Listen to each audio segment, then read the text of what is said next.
On est venu aujourd'hui dans ce lieu. On attend toujours que les mesures promises par le gouvernement, réitérées en ce qui concerne l'accueil des sans-abri depuis 2 ans, donc le plan renforcé, le plan Parsa. Sur Dax, on ne peut pas dire que la situation ait beaucoup évolué. On n'a toujours pas de solution pérenne, c'est-à-dire on n'a toujours pas de lieu d'accueil que nous demandons depuis 4 ans. Pour mémoire, on ne demandait pas forcément des relogements à l'époque du campement, mais depuis 4 ans, on demande une structure d'accueil ouverte à l'année et qui puisse permettre aussi un travail largement, qui empiète énormément sur tout l'aspect, on va dire, soins, prise en charge de soins, on va dire tous les gens qui ont des chiens. On constate qu'aujourd'hui il y a toujours de la discrimination, c'est-à-dire au niveau de l'accueil au CHRS.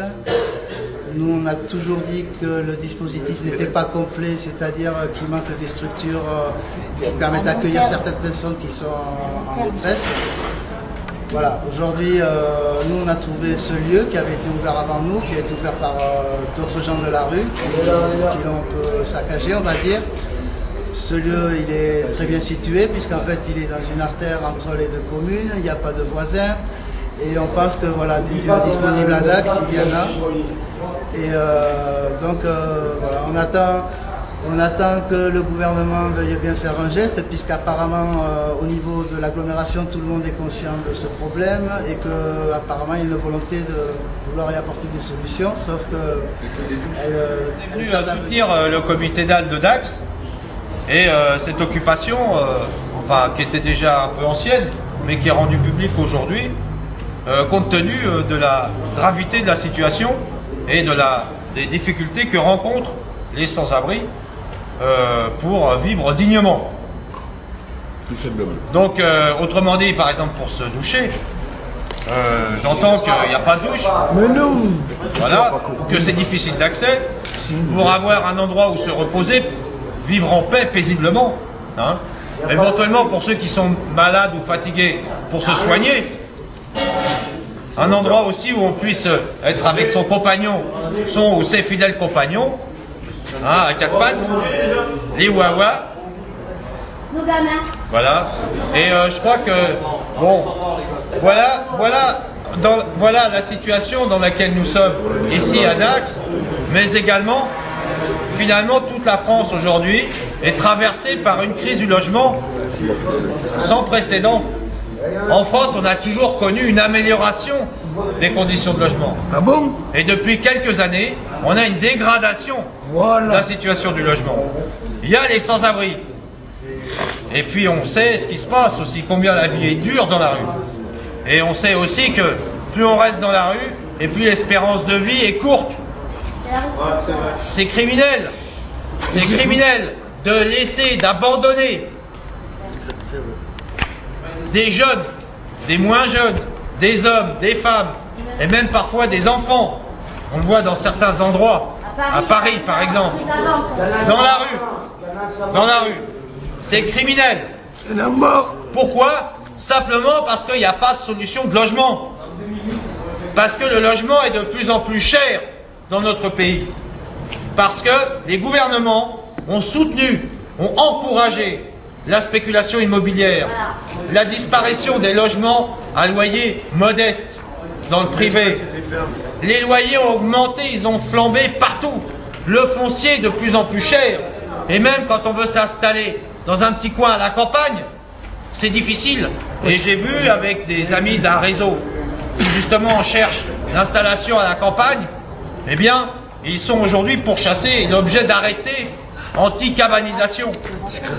On voit des bidonvilles qui commencent à sortir de terre, qui sont rapidement, évidemment, éradiqués, mais non pas éradiqués, comme dans les années 60 ou 70, avec derrière un relogement des occupants, mais éradiqués par la police qui intervient et qui dégage tout le monde.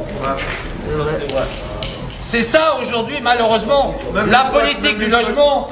Même les squats, ils les ferment. La politique du logement de Madame Boutin Que se passe-t-il depuis que Madame Boutin est ministre du Logement? Il est interdit de planter sa tente sur les trottoirs. Et la police arrive immédiatement pour dégager les sans-abri qui veulent se faire entendre et dire écoutez, faut peut-être pas nous laisser comme ça. Et on va où nous? Les Médecins du Monde qui leur donnaient des tentes pour les mettre à l'abri. Les campements ont été dégagés par la force. On se souvient, rue de la Banque, à 7 reprises, les gardes mobiles sont venus et ont dégagé les femmes et les enfants.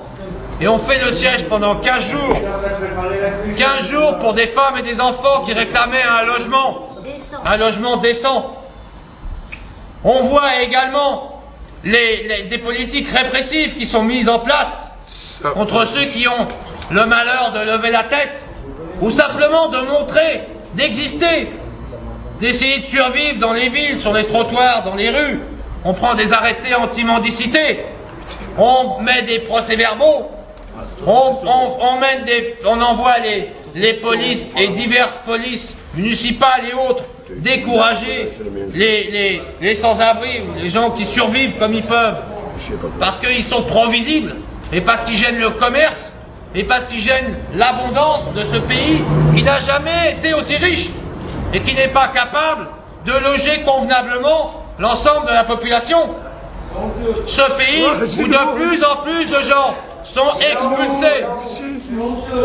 expulsés de leur logement, sont mis à la rue, et de moins en moins avec des hébergements, parce que les hébergements sont saturés, et qui sont expulsés de plus en plus vite. On pense aussi à tous ceux qui ont de plus en plus de mal à payer leur loyer, et qui risquent de se retrouver dehors, ou à payer leurs charges, parce que l'électricité et le chauffage ont considérablement augmenté, ou tous ceux également qui n'arrivent plus à payer leur retraite à la fin du mois, parce qu'ils ont essayé de s'acheter une petite maison, et que le logement est tellement cher, les crédits sont tellement chers, et le travail est tellement précaire, que les ménages modestes aujourd'hui ont du mal. Et ils sont précarisés par cette politique du logement cher, et cette politique d'exclusion des ménages des personnes les plus vulnérables, de l'emploi, d'un revenu décent et du logement, évidemment, de l'accès à un logement décent, stable, dont tout le monde a besoin. Parce que sans logement, on vit pas. On vit pas. On peut vivre un peu comme ça, se balader. Mais il y a un moment donné, on pose ses fesses. On a besoin de se soigner, de dormir, un petit boulot, voilà, d'avoir des amis, d'avoir du voisinage, peut-être de faire des enfants, d'aimer. Je sais pas moi, de lire des livres, tout simplement. Voilà, d'éduquer ses enfants, ou soit sans logement, on n'est rien. On n'est plus grand chose. En tout cas, on n'est plus grand chose, et pour tenir le coup, il faut être vachement solide. Voilà. Donc moi, je vous félicite les gars, déjà d'être là, tous ensemble, solidaires, et j'espère qu'on va faire, en tout cas nous, pour le DAL, on vous soutient, on est là, et j'espère que on va faire des choses ensemble. Il faut que la municipalité, elle entende ce qui se passe ici.